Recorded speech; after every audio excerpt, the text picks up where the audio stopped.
menurut saya hal-hal seperti ini sebenarnya adalah kita lagi dibukakan pintu untuk semua pelaku industri, baik itu penyanyi dan pencipta lagu, ya, untuk lebih peka dengan hal-hal yang terkait dengan karya cipta dan penggunaannya. Jadi menurut saya kalau dilihat dari sisi positifnya, mungkin ini akan membuat orang lebih peduli, lebih paham bahwa oh iya ya, ternyata industri itu bukan hanya lagu yang bagus atau penyanyi yang hebat. Di belakangnya tuh ada faktor-faktor lain yang memang perlu juga diperhatikan. Berarti sosok pembuat lagu itu memang apa ya, nggak bisa dikesampingkan lah ya. Penting sekali. Jadi menurut saya pencipta lagu, penyanyi, dan musisi berikut dengan instrumen-instrumen lain termasuk media itu adalah hal yang harus kita jagain.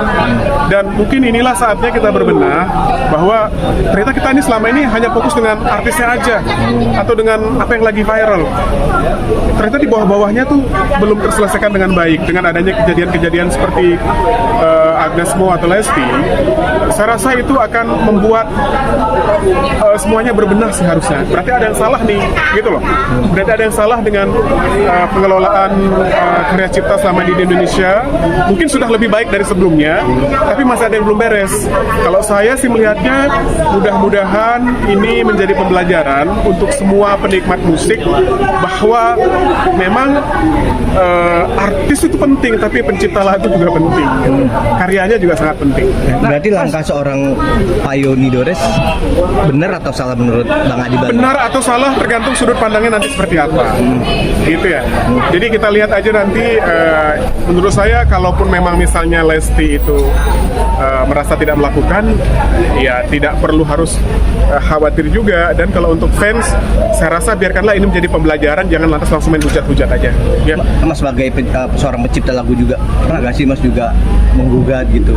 Atau merasa geram atau merasa kalau lagunya nggak dibawain tanpa izin? Oh, saya pikir sih semua proses ya, karena di Indonesia ini kan semuanya masih memang belum rapi kalau terkait dengan hak cipta, karya cipta. Kalau saya memilih untuk persuasif, memberikan pembelajaran kepada semua pihak yang memang terkait dengan karya-karya saya. Kalau memang mereka melakukannya, membawakan karya terus nggak tahu, ya kita kasih tahu. Tapi kalau sudah dikasih tahu berkali-kali masih bandel, itu beda cerita. Harapanmu apa Mas? Terakhir harapanmu apa Mas di tengah konflik royalti ini? Harapanmu sebagai pencipta lagu juga, melahirkan banyak penyanyi juga, apa nih menurut?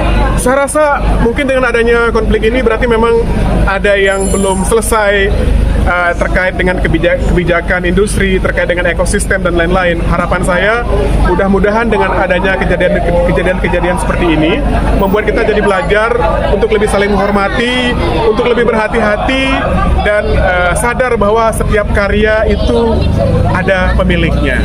Nah, gitu. Jadi ayo kita saling menjaga. Kalau memang misalnya respect itu ditambah sih, ya. Rasa respect terhadap sesama pelaku industri itu antara seniman dengan penyanyi dengan pencipta lagu dengan pemusik dengan instrumen lain seperti media dan lain-lain, itu ayo kita benahi lagi ke arah yang lebih baik.